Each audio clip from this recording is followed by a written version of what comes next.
নমস্কার, সকলকে স্বাগত জানিয়ে শুরু করছি আজকের নবম শ্রেণীর ইতিহাসের ফরাসি বিপ্লবের কয়েকটা দিক এই অধ্যায়ের একটা প্রশ্ন উত্তর আলোচনা।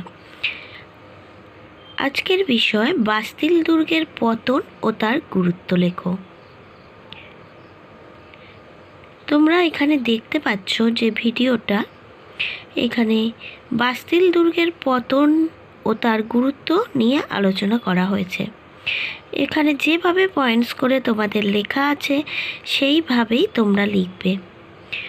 টোটাল 4টে পয়েন্টস হবে। বাস্তিল দুর্গের পতনের গুরুত্ব